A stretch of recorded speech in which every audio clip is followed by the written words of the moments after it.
Social మీడియాలో మంత్రి నారా లోకేష్కి ప్రశంసల వర్షం అయితే కురిపిస్తున్నారు. తెలుగు తమ్ముళ్ళు ఎవరైతే ఉన్నారో నిన్న జరిగినటువంటి అరెస్టులకు సంబంధించి విఎస్ఆర్ ఆంజనేయులు కానీ, దాంతోపాటుగా లిక్కర్ స్కామ్లో ఉన్నటువంటి కసిరెడ్డి కానీ అరెస్ట్ చేయడం జరిగింది. వారిద్దరిని అరెస్ట్ చేయడంతో రెడ్ బుక్ చాప్టర్ 1 మొదలైందని చెప్పి కూడా తెలుగు తమ్ముళ్ళు చాలా సంతోషం వ్యక్తం చేస్తున్నారు. ఇప్పటికైనా ఎవరైతే గత 5 సంవత్సరాల్లో లా అండ్ ఆర్డర్ను అదుపులో తీసుకొని ఎవరైతే అక్రమాలకు అన్యాయాలకు పాల్పడ్డారో అలాంటి వారిని కఠినంగా శిక్షిస్తామని చెప్పి ఆ రోజున నారా లోకేష్ గారు యువగళంలో పాదయాత్రలో చెప్పడం జరిగింది. దానిలో భాగంగా ఈ రోజున గత గవర్నమెంట్లో ఇంటెలిజెన్స్ చీఫ్గా ఉన్నటువంటి ఆంజనేయుని అరెస్ట్ చేశారు. దాంతోపాటుగా లిక్కర్ స్కామ్లో A1 ముద్దాయిగా ఉన్నటువంటి కసిరెడ్డిని కూడా హైదరాబాద్ అరెస్ట్ చేయడం జరిగింది. వారిద్దరు అరెస్ట్ చేయడంతో తెలుగు రాష్ట్రాల్లో కొంత రెడ్ బుక్లో ఉన్నటువంటి పేర్లు ఎవరైతే ఉన్నారో వారి మొదలైంది, వారి చాప్టర్లో ఓపెన్ చేశారు.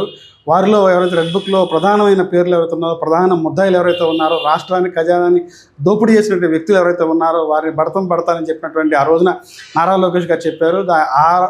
దాని ప్రకారమే నిన్న జరిగినటువంటి అరెస్టుల్లో ప్రధానమైన కారణం వారిద్దరు అరెస్ట్ చేయడం వల్ల రాష్ట్ర ప్రజలకు ఒక నమ్మకం అయితే కలిగింది. రెడ్ బుక్లో ఎవరైతే పేర్లు గతంలో నారా లోకేష్ గారి పేర్లు రాసేమన్నారో, లా అండ్ ఆర్డర్కి వ్యతిరేకంగా లా అండ్ ఆర్డర్ను చేతుల్లో తీసుకొని ప్రజాస్వామ్యాన్ని దుర్వినియోగం చేసి ప్రభుత్వ ఖజానాన్ని ఎవరైతే దోచుకుంటారో, డైవర్ట్ చేస్తారో అటువంటి నాయకుల్ని తక్షణమే మేము అధికారంకి వచ్చిన తర్వాత అరెస్ట్ చేస్తాము, రాజ్యాంగం ప్రకారం అరెస్ట్ చేస్తాము, వారిని న్యాయస్థానంలో నిలబెడతామని చెప్పి ఆ రోజున లోకేష్కి చెప్పడం జరిగింది. దానిలో భాగంగా నిన్న జరిగిన అరెస్టులు చేయడం వలన తెలుగు తమ్ముళ్ళు కూడా చాలా సంతోషం వ్యక్తం చేస్తున్నారు. నారా లోకేష్కి ప్రశంసల వర్షం అయితే కురిపిస్తున్నారు.